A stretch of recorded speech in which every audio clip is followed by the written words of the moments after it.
नमस्कार मित्रों, आज हम पढ़ेंगे चुआन वंश। सबसे पहले कौन था? वासुदेव। अजयराज 2 नंबर, अनुराज, विग्रराज, सोमेश्वर, ये मोस्ट याद रखना। पृथ्वीराज 3rd। इससे पहले 2 और आए थे, उनका कुछ मतलब नहीं है, ये इम्पोर्टेंट है। ये हो गया नक्शा। ये क्या है? अजमेर। यहाँ का शासक कौन था? पृथ्वीराज 3rd, यानी पृथ्वीराज चौहान। पृथ्वीराज चौहान का दूसरा उपनाम क्या थे? राय पिथौरा, दल पंगल। ठीक है। यहाँ एक जाति थी बड़नाक। ठीक है, ये एक जाति थी बड़नाक जो सतलज नदी से आई हुई थी। यहाँ पर क्या था? महुआ। ये कहाँ आया हुआ है? ठीक है, मथुरा। महुआ। यहाँ का शासक था ब्रह्मदेव चंदेल। ये हो गया। इसके नीचे यहाँ था कनौज। जो कनौज कहाँ है? जो यूपी में आया हुआ था। इसका शासक था जयचंद गहड़बैल। ठीक है। अब यहाँ क्या हो गया? गुजरात। गुजरात का शासक कौन था? भीमदेव II। ये बहुत इम्पोर्टेंट है। ये अभी LDC के एग्जाम में आया हुआ था कि पृथ्वीराज चौहान के समय गुजरात का शासक कौन था? भीमदेव II। अब यहाँ तक बात समझ में आ गई। अब हम शुरू करते हैं बड़नाक जाति। इस जाति का उद्देश्य क्या है? जैसे अपन खेतरो पाड़ो सिरे नहीं देखे जी एक उम्र पतो ले यूँ करता आटुमाई अलवर भरतपुर हरूरिया को मथुरा तक आएगा। फिर बात रो पतो चालियो पृथ्वीराज ने बात रो पतो चालियो। पृथ्वीराज आपरी सेना लेन गयो 1182 में। फिर नाम निशान मिटाई दियो। ठीक है, रहेगी दुश्मनी। बाद में महुआ संधि।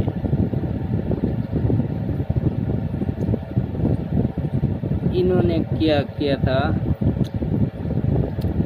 पृथ्वीराज के जो सैनिक वो दिल्ली गए हुए थे, दिल्ली से वापस आए और घायल अवस्था में थे। तब इस महुआ के शासक ब्रह्मदेव चंदेल ने उनकी मृत्यु कर दी। तब पृथ्वीराज को पता चला और गुस्सा आया। तब पृथ्वीराज या सेना लेकर सीधा कहाँ गया? नारायणा कहाँ आया हुआ है? कभी सुना है? यूपी में। ठीक है, यूपी में आया हुआ। नारायणा में कुछ दिन रहकर पृथ्वीराज ने महुआ के शासक ब्रह्मदेव चंदेल से युद्ध किया और उसको भी पराजित कर दिया। इसमें भी विजय पृथ्वीराज की हुई थी। उस युद्ध का नाम है तुमुल का युद्ध। क्या नाम है? तुमुल का युद्ध। और कब हुआ? 1182। ठीक है, यहाँ तक रेडी रेट है मामलों। अब बच्चा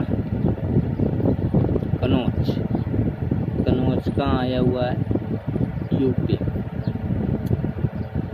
कनौज का शासक था जयचंद हाड़वा।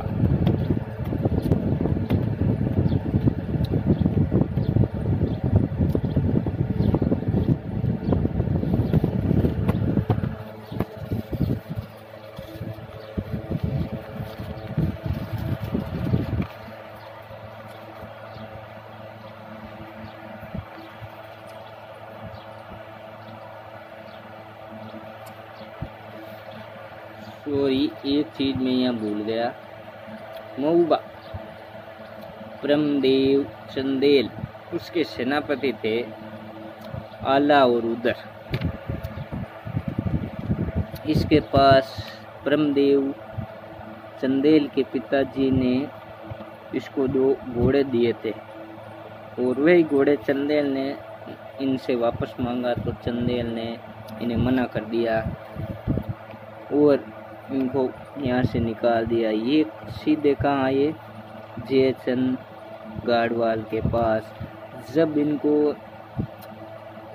पृथ्वीराज और ब्रह्मदेव युद्ध होने वाला था तो चंदेल ने इन्हें वापस यहाँ बुला लिया और इसमें पराजित चंदेल की हुई थी।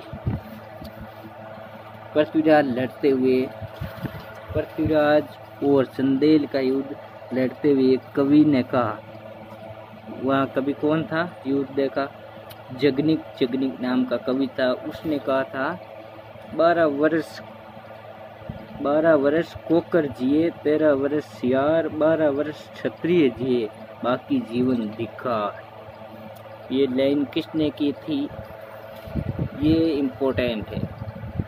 और किस युद्ध के समय की थी? तमूल के युद्ध 1182 में।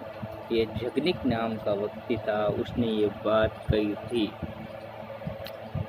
उसने कहा था 12 वर्ष कुकर जिए, 13 वर्ष जिए सियार, 12 वर्ष क्षत्रिय जिए, बाकी जीवन धिक्कार।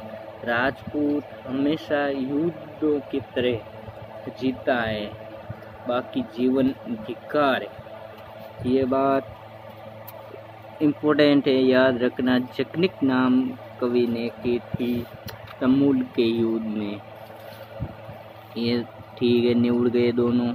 अब कनौज का जयचंद बचा। उसकी पुत्री यानी लड़की, उसका नाम था सयोगिता। इसका नानेरा था कहाँ? दिल्ली।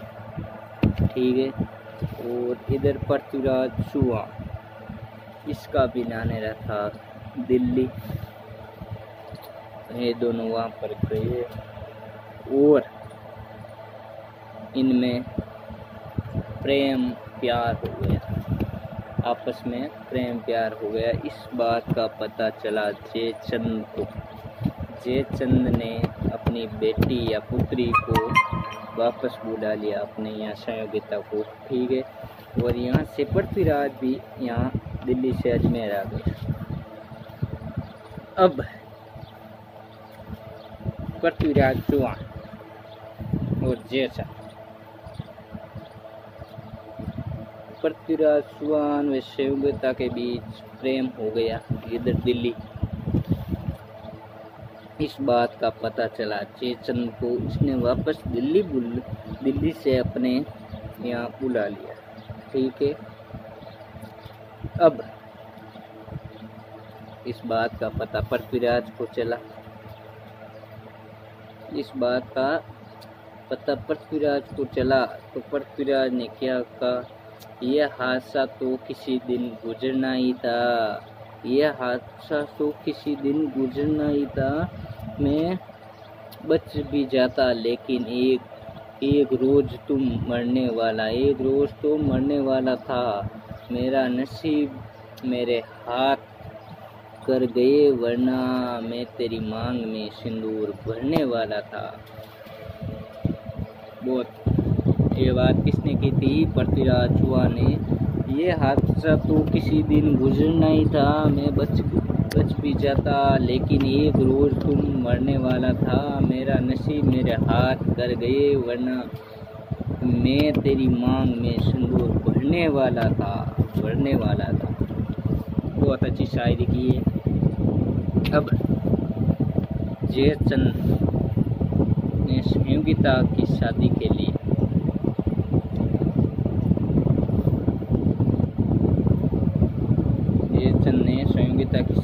लिए राजाओं को एकत्रित किया और जहाँ पर राजा अपनी चप्पल उतारते हैं ना, वहाँ पर पृथ्वीराज चौहान की मूर्ति बनाकर पृथ्वीराज चौहान की मूर्ति बनाकर खड़ा कर दिया। संयोगिता को नीचे बुलाया। सगड़ा राजा बैठा। सगड़ा राजा ने छोड़कर पृथ्वीराज की मूर्ति के पास उसने, साहिबा सुनो प्यार की धुन, मैंने तुझे चुन लिया, तुम भी मुझे चुन ले। संयोगिता ने माला पृथ्वीराज चौहान को पहना दी। सारे राजा गुस्सा आ गए और चले गए। अब जयचंद ने संयोगिता को गुस्सो तवे जा रहे बेटी बाप बंदा गड़ी बात करे। अब जयचंद ने संयोगिता को अपने कमरे में बंद कर दिया। इस बात का पता यहाँ पृथ्वीराज को चला। ठीक, इस बात का पता पृथ्वीराज को चला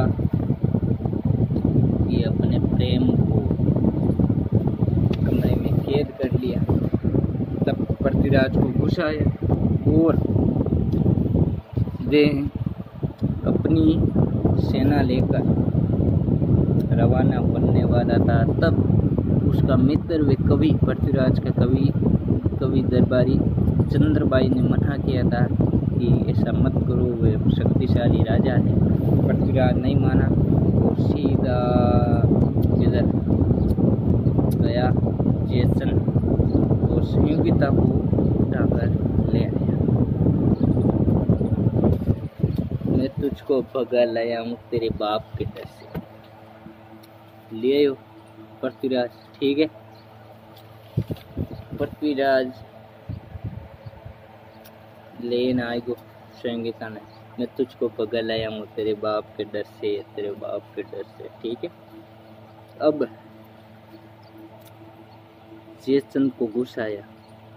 गुस्सा तावने जा रहा की बेटी ही नहीं करे जान बस। अब पड़नाक जाती थी, इसने भी पृथ्वीराज से दुश्मनी।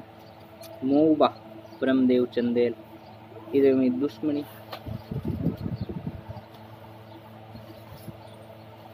बच्चा कौन?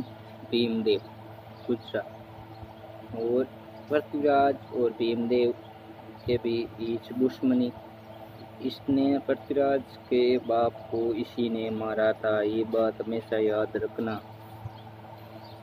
अब पृथ्वीराज और भीमदेव बच्चा हुआ एक ही था, जो था भीमदेव।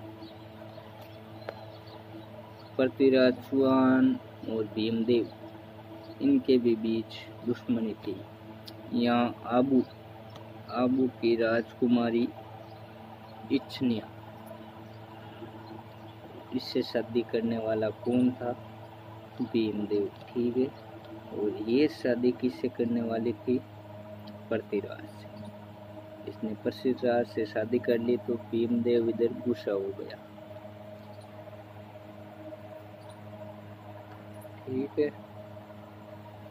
अब आगे अगला भाग में फॉलो मी यूट्यूब चैनल और स्नैक वीडियो पर फॉलो करें। अच्छी ट्रिक्स व जीके के क्वेश्चन मैं बताते रहूँगा।